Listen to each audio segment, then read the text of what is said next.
निर्जला एकादशी का हिंदू धर्म में विशेष महत्व है। यह एकादशी सबसे कठिन और पुण्यदायी एकादशियों में से एक है। इस साल यह एकादशी जून 2025 को मनाई जाएगी। इस दिन भगवान विष्णु की पूजा करने का विधान है। वहीं इस दिन पूजा करते समय व्रत कथा पढ़ना जरूरी माना जाता है, वरना पूजा अधूरी मानी जाती है। साथ ही व्रत का फल भी नहीं मिलता। आइए जानते हैं इस व्रत कथा के बारे में। विष्णु पुराण के अनुसार भगवान श्री कृष्ण ने स्वयं पांडवों को एकादशी व्रत का महत्व बताया था। ऐसे में जब श्री कृष्ण पांडवों को ज्येष्ठ मास के कृष्ण पक्ष की एकादशी के फल का महत्व बता रहे हैं, तो युधिष्ठिर ने कहा, ज्येष्ठ मास के शुक्ल पक्ष की एकादशी का क्या प्रभाव है, इस बारे में बताइए। तब श्री कृष्ण ने कहा कि इस बारे में धर्मों और शास्त्र के ज्ञाता वेद व्यास से सुने।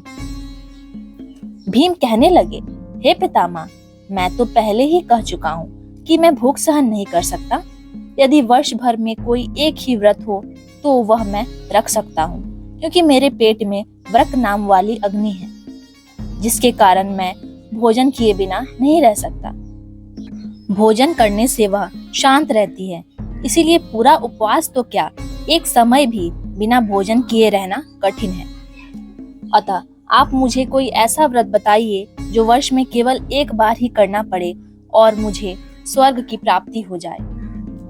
श्री व्यास जी कहने लगे कि हे पुत्र, बड़े बड़े ऋषियों ने बहुत शास्त्र आदि बनाए हैं, जिसमें बिना धन के थोड़ा परिश्रम से ही स्वर्ग की प्राप्ति हो सकती है। इसी प्रकार शास्त्रों में दोनों पक्षों की एकादशी का व्रत मुक्ति के लिए रखा गया है। वेद व्यास जी ने कहा कि हे कुंती नंद, ज्येष्ठ मास के शुक्ल पक्ष की एकादशी को निर्जला एकादशी कहा जाता है। इस दिन दांत साफ करने के अलावा सूर्योदय तक एक बूंद भी जल ग्रहण नहीं किया जाता।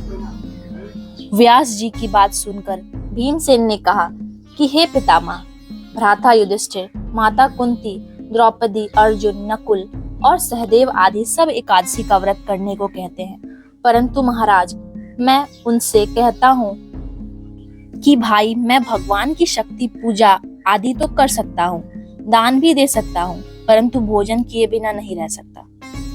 इस पर व्यास जी कहने लगे कि हे भीमसेन, यदि तुम नर्क को बुरा और स्वर्ग को अच्छा समझते हो तो प्रति मास के दोनों एकादशियों को अन्न मत खाया करो। व्यास जी के वचन सुनकर भीमसेन नरक में जाने के नाम से भयभीत हो गए और कांप कर कहने लगे कि अब क्या करूं? मास में 2 व्रत तो मैं कर नहीं सकता। हाँ, वर्ष में 1 व्रत करने का प्रयत्न अवश्य कर सकता हूँ। अतः वर्ष में 1 दिन व्रत करने से यदि मेरी मुक्ति हो जाए तो ऐसा कोई व्रत बताइए। यह सुनकर व्यास जी कहने लगे कि वृषभ और मिथुन की संक्रांति के बीच ज्येष्ठ मास के शुक्ल पक्ष की जो एकादशी आती है, उसका नाम निर्जला एकादशी है। तुम उस एकादशी का व्रत करो। इस एकादशी के व्रत में स्नान और आचमन के सिवा जल वर्जित है। आचमन में 6 मासे से अधिक जल नहीं होना चाहिए, अन्यथा वह मद्यपान के सदृश हो जाता है। इस दिन भोजन नहीं करना चाहिए, क्योंकि भोजन करने से व्रत नष्ट हो जाता है। यदि एकादशी को सूर्योदय से लेकर द्वादशी के सूर्योदय तक जल ग्रहण न करे तो उसे सारी एकादशियों के व्रत का फल प्राप्त होता है। द्वादशी को सूर्योदय से पहले उठकर स्नान आदि करके ब्राह्मणों को दान आदि देना चाहिए। इसके पश्चात भूखे और 7 पात्र ब्राह्मण को भोजन कराकर फिर आप भोजन कर लेना चाहिए।